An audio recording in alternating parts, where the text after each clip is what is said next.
Begging your listeners to tell others about your podcast will only get you so far.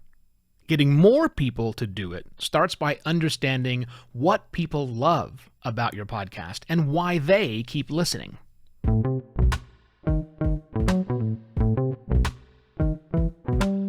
Hello and welcome to another Podcast Pontifications with me, Evo Terra.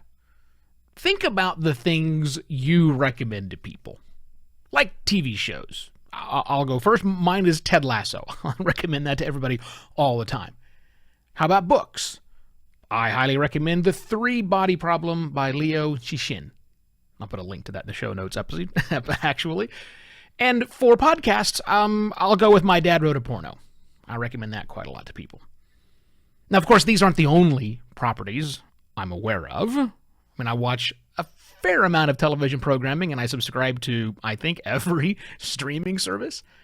I read almost every single day, or at least in the evenings, and yeah, I listen to a whole lot of podcasts. Now, also, I only watch / read / listen to things that I find genuinely interesting. However, if I'm being honest, it's only a few that I'll proselytize for. Only a very few have hit that recommendability level that Tom Webster spoke of at Podcast Movement 21 last week and forms the basis of this week's Podcast Pontifications episodes.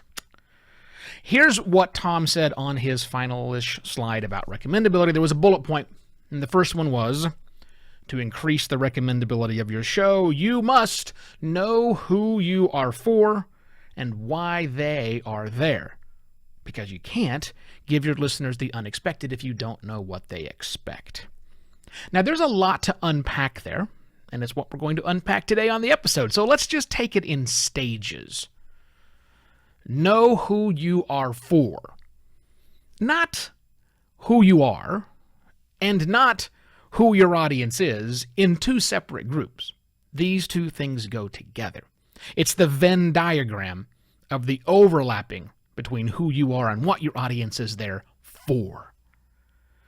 Now, there's a very good chance you listen to Podcast Pontifications because of, well, me. But that in and of itself is not enough, and here's proof. There is a very good chance that you have never listened to a single episode of the Bangkok podcast, which I was the co-host of for 70 episodes a few years back. Even though Bangkok is one of the top destinations in the world, you probably didn't listen to that show.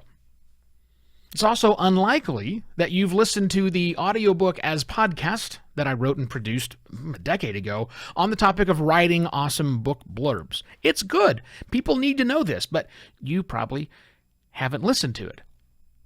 Look, I know you know who I am, and you probably, and now you know those exist, but look, neither of them are likely for you.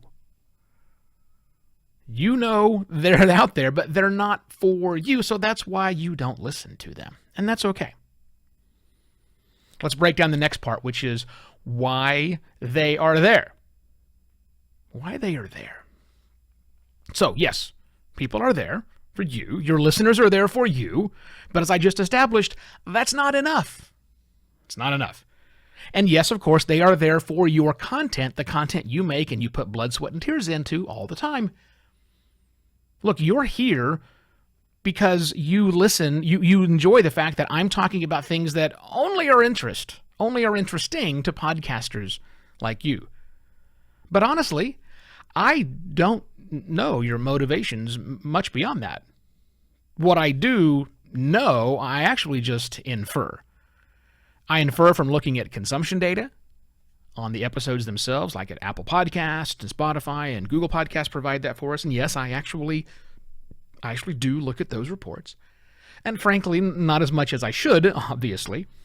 So maybe, speaking of that, maybe a breakdown at some point of how to read those and what you can infer from them might be a good thing to talk about. I'll stick a pin in that and come back to it later. I also infer a lot of information about why people are here because I'm looking at information from the advancing podcasting community sometimes. Some people will give me direct feedback on Twitter. I can look at the show's of the people who support me on buymeacoffee.com/evoterra and make some inferences. But honestly, I need more than that. You need more than that if that's all you know as well. Going back to Tom Webster, who inspired these sessions I'm doing today. Now, Tom knows how to understand what consumers want. It's his profession. But it's not my profession. And it probably isn't your profession. So Tom has gifted us, the podcasting community, a way to learn more about what it is and why our audience is there. Less about them, more about why they're there. He's gifted us that in the form of a survey that we can easily implement and ask our listeners. Again, it goes well beyond demographics. It gets down to the motivation of why your listeners listen. I have a link to that survey in the episode details, notes, and I'm going to implement it on my own. I don't know that I'll get it done today, but I will try, and I will let you know as soon as you can go. Give me lots of information about you.